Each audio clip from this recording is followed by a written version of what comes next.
দিদি আমাকে এখানে এই অবস্থায় এই সাত গড়া মোড়ের কাছে পেলে কোথায় যে চলে গেল আর তার কোনো খবর নাই। সে আমাকে বলল খুব তাড়াতাড়ি বাড়ি ফিরে আসবে, কিন্তু এখনো যে কেন ফিরে আসছে না সেটাই বুঝতে পারছি না। তার কি একটিবারও আমার জন্য চিন্তা হচ্ছে না? আমি তো এখানে একা একা এই সাত গড়া মোড় পাহারা দিচ্ছি। এখন যদি কোনো শক্তি এসে আমার উপর শক্তি প্রয়োগ করে আমাকে আঘাত করে এই সাত গড়া মোড় নিজের দখলে নিয়ে যায়, তখন তো আমার কিছুটি করারও থাকবে না। আমি আমার কোনো ক্ষমতা দিয়েই তো সেটাকে আটকাতে পারবো না, কারণ আমি তো দিদির মতো তন্ত্রসিদ্ধ না।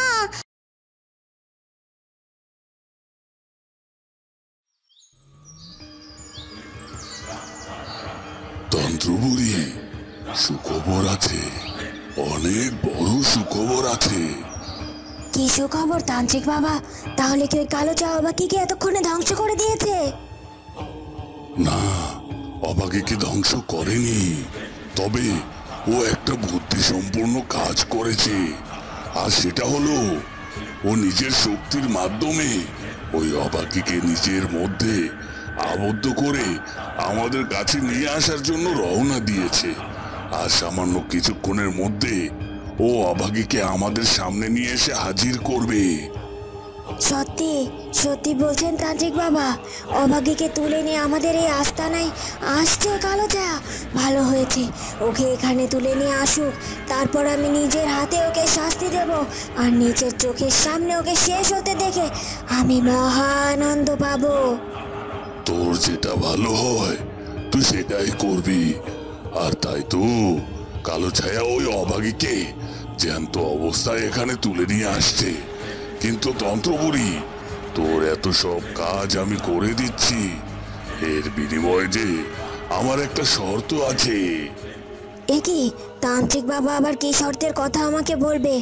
না না না, এখন তিনি যে শর্তের কথাই বলুক না কেন আমাকে সেটা মেনে নিতে হবে, কারণ ওই অভাগীর হাতে আমার জীবন। আর তাছাড়া তান্ত্রিক বাবার সাহায্য ছাড়াও যে আমি অভাগীকে শেষ করতে পারবো না, আর আমার জীবনের মূল্য অনেক বেশি। আর তাই এখন তান্ত্রিক বাবার শর্ত আমাকে মেনে নিতেই হবে। কি শর্ত তান্ত্রিক বাবা, বলুন আমাকে। আমি জানি তন্ত্রবুড়ি, তুই এই সাত গোড়া মোহর এখন তোর হাতে। আমি চাই ওই সাত গোড়া মোহরের অর্ধেক তুই আমাকে দিবি, আর বাকি অর্ধেক তুই নিজে নিবি।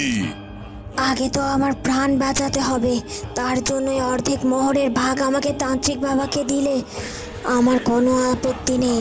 ঠিক আছে তান্ত্রিক বাবা, আমি আপনার শর্তে রাজি, কিন্তু ওই অভাগীকে যে আগে শেষ করতে হবে। এই তো সামান্য আর কিছুক্ষণ, তারপরই তো তুই ওই অভাগীকে শেষ করে ফেলতে পারবি। ব্যাপারখানে কি হলো কিছুই তো বুঝতে পারলাম না। ওরা নিজ থেকে যেচে পড়ে কিনা ওই গুপ্তধনের ভাগীদার আমাকে করতে চাচ্ছে। আর তাছাড়া ওদের রাজ্যে তো অনেক লোক আছে, আর এত লোক রেখে ওরা কেন আমার কাছে এলো? মহারাজ, আপনি শুধু শুধু এত চিন্তা করছেন। আমার তো মনে হচ্ছে ব্যাপারটা এত জটিল নয়। আর তাছাড়া ওরা হয়তোবা অন্য কোনো উপায়ও গুপ্তধনকে নিজেরা হাসিল করতে পারেনি, তাই আপনার কাছে সাহায্যের জন্য এসেছে। প্রহরী, তোমার কাছে ব্যাপারটা যতই সরল মনে হোক না কেন, আমার কাছে কিন্তু ব্যাপারটা অনেক বেশি ঝামেলা মনে হচ্ছে। কারণ ওরা কেন ভাবলো যে আমি ওদেরকে সাহায্য করতে পারবো গুপ্তধন হাসিল করার জন্য? মহারাজ, আপনার ব্যাপারে এখন প্রায় সবাই জেনে গেছে, এমনকি আশেপাশে রাজ্যের সবাই এটাও জেনে গেছে যে আপনি রাজ্যের রাজাকে সরিয়ে কিভাবে এ রাজ্যের রাজা হয়েছেন। আর তাই আপনার ব্যাপারে সব কিছু জানতে কারো কি আর বাকি থাকে বলুন? হ্যাঁ, সেটা অবশ্যই তুই ঠিকই বলেছিস। যাই হোক, সব কিছু ভেবে লাভ নেই। আমার তো আর শক্তি বা ক্ষমতা কোনো কিছুরই কম নেই, তাই না? তাই যদি ওই দুজনের সাথে হাত মিলিয়ে ওই গুপ্তধনের খোঁজ পেয়ে যায় তাহলে তো ভালোই। আর তাছাড়া আমি গুপ্তধন উদ্ধার করতে পারি, তাহলে ওদেরকে আমি এক কানা করিও দেব না, পুরো গুপ্তধন আমি নিজেই হজম করব। কি বলছেন কি? ওদেরকে কিছুই দেবেন না আপনি? না না, শুধুমাত্র ওদের কাছ থেকে আমাদের সঠিক জায়গার খোঁজটা নিতে হবে, যে কোথায় গুপ্তধনটি আছে।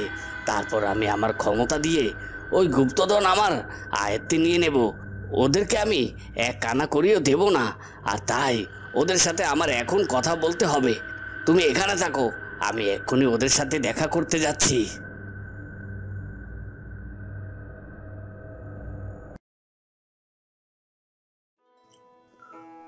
কুমার, আর এভাবে আমি থাকতে পারছি না। ওদিকে তোমার মায়ের অবস্থা কি আমি সেটাও জানি না।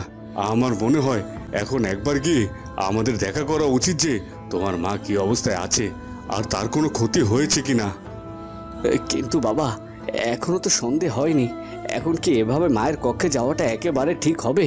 আর তাছাড়া ওই রাঘব তো সব জায়গায় প্রহরীদেরকে দিয়ে পাহারাও বসিয়ে রেখেছে।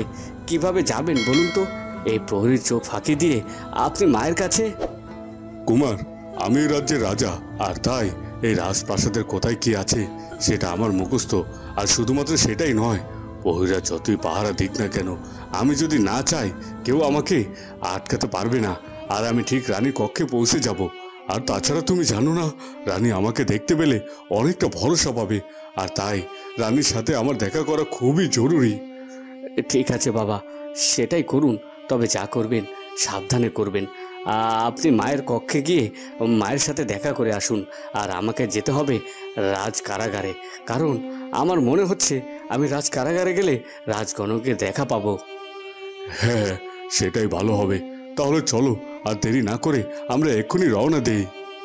এরপর রাজা আর রাজকুমার সেখান থেকে রওনা দেয়। রাজা যায় রানীর কক্ষে যাওয়ার উদ্দেশ্যে, আর রাজকুমার যায় কারাগারে রাজকনকের সাথে দেখা করার উদ্দেশ্যে। এ কি, এটা কি হয়ে গেল?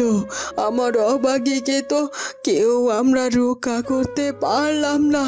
ওই অশুভ শক্তিটা আমার অভাগীকে এমন করে গ্রাস করে নিল। আর শুধুমাত্র তাই নয়, ওকে এখান থেকে নিয়ে চলে গেল। এখন কি হবে আমার অভাগীর? আমার অভাগীকে কি রক্ষা করার আর কোনো উপায় নেই? কি করব? কোথায় বা গেলে আমি অভাগীকে রক্ষা করতে পারবো? আমি বরং এক কাজ করি, আমি উড়ে গিয়ে দেখি ওই অশুভ শক্তিটা আমার অভাগীকে ঠিক কোথায় নিয়ে গেল। না না না, এটা কি করে হতে পারে? আমি এতটা স্বার্থপর কি করে হতে পারি?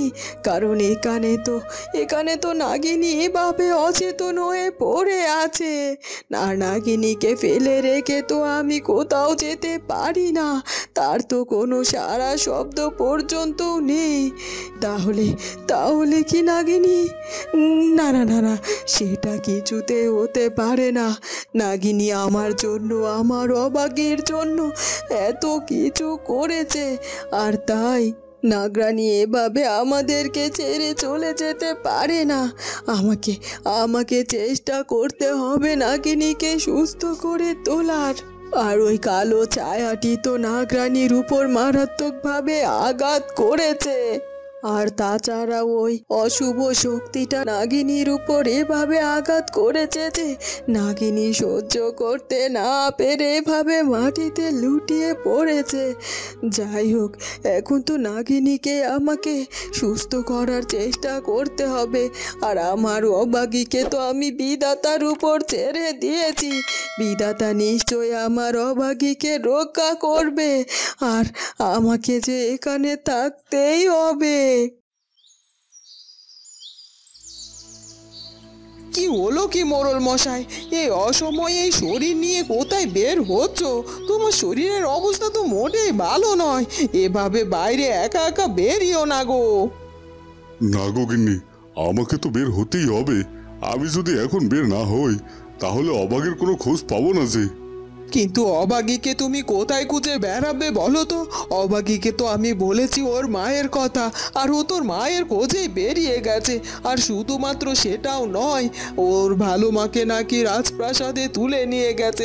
আমার তো মনে হচ্ছে যে অভাগী নিশ্চয়ই রাজপ্রাসাদের উদ্দেশ্যেই গিয়েছে। না না না, অভাগী যদি ওই রাজপ্রাসাদের উদ্দেশ্যে রওনা দিয়ে দেয় তাহলে মহা বিপদ হয়ে যাবে। কারণ ওই রাজপ্রাসাদের সব লোকজন তো অভাগীকে তুলে নেওয়ার জন্য এসেছিল। অভাগীকে না পেয়ে অভাগীর ভালো মাকে তুলে নিয়ে গেছে।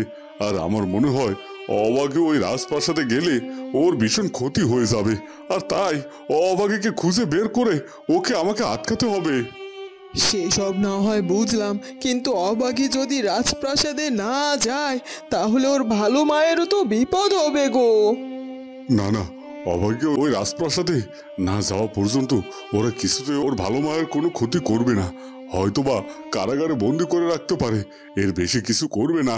অভাগী ওখানে গেলে যে অভাগীর চরম বিপদ হয়ে যাবে, আর তাই ওকে আটকাতে হবে। আমাকে আমাকে এভাবে তুলে নিয়ে কোথায় যাচ্ছ তুমি? আমাকে ছেড়ে দাও বলছি। তোমার সাথে তোমার কোনো শত্রুতা নেই, তাহলে কেন কেন আমাকে এভাবে নিয়ে যাচ্ছ? আর কোথায় কোথায় যাচ্ছ বলো বলো বলছি। কোথায় যাচ্ছি সেটা আর কিছুক্ষণ পরেই দেখতে পাবে। আর তারপরে তুমি তোমার সব প্রশ্নের উত্তর পেয়ে যাবে। তবে অভাগী, আমি তোমাকে মেরে ফেলতে পারতাম ঠিকই, কিন্তু আমি তোমাকে মারিনি, কারণ আমি চাই আমার গুরুর সামনে নিয়ে তোমাকে হাজির করি, আর সেখানেই তুমি তোমার মৃত্যুকে বরণ করো। তোমার গুরুকে আমাকে বলো। তোমার গুরুকে তো আমি চিনিই না। তোমাকে এত কিছু চিনতে হবে না, তবে তুমি এটা নিশ্চিত থেকো যে যেখানে তোমাকে নিয়ে যাচ্ছি সেখানে গিয়ে তোমার মৃত্যুবরণ করতে হবে। না না, কিছুতেই আমি মৃত্যুবরণ করব না। আর তুমি আমাকে কোথাও নিয়ে যেতে পারবে না। ছেড়ে দাও আমাকে, না হলে কিন্তু তুমি মহা বিপদে পড়ে যাবে। আমার কিছু তুমি করতে পারবে না, কিছুই না। না না, এভাবে হবে না। এবার আমাকে বাধ্য হয়ে হলেও আমার আগুন পাখিকে স্মরণ করতে হবে। আগুন পাখি তো বলেছিল আমি বিপদে পড়লে তাকে স্মরণ করলে সে ঠিক আমাকে রক্ষা করবে। হ্যাঁ, আমাকে সেটাই করতে হবে। আগুন পাখি কোথায় তুমি? আমি যে মহা বিপদে পড়েছি, আমাকে রক্ষা করো তুমি।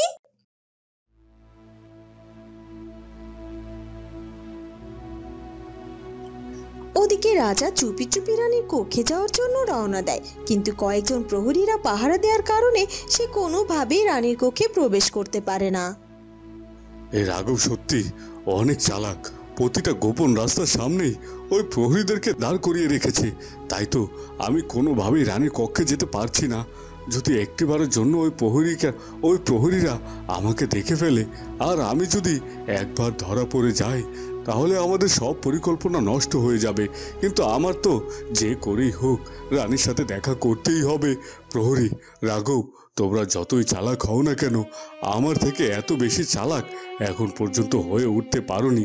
কারণ আমি শত্রুদের আক্রমণ থেকে রক্ষা পাওয়ার জন্য, রানীর কক্ষ থেকে বের হওয়ার জন্য একটি গোপন পথ তৈরি করেছিলাম। আমার মনে হয় সেই পথের খবর তোমরা কেউ এখন পর্যন্ত জানোনি। আর সেই পথেই আমাকে রানীর কক্ষে প্রবেশ করতে হবে। কিন্তু সেই পথে যেতে গেলে তো আমাকে একজন প্রহরীর চোখ ফাঁকি দিয়ে তারপর যেতে হবে। কিন্তু প্রহরী তো কিছুতেই ওখান থেকে সরছে না। না, তাও আমাকে কিছু একটা করতে হবে। আমাকে এগিয়ে যেতেই হবে, লুকিয়ে লুকিয়ে আমাকে এগিয়ে যেতে হবে। এরপর রাজা লুকিয়ে এগিয়ে যেতে থাকে। বন্ধুরা, তাহলে কি রাজা মশাই পারবে রানীর সাথে দেখা করতে? সেটা জানবো আমরা ঝিয়ের মেয়ের ভাগ্য গল্পের পরবর্তী পর্বে। আর আমাদের আজকের ভিডিওটি ভালো লাগলে অবশ্যই আমাদের চ্যানেলটিকে সাবস্ক্রাইব করে দিও। দেখা হবে পরবর্তী পর্বে। ধন্যবাদ।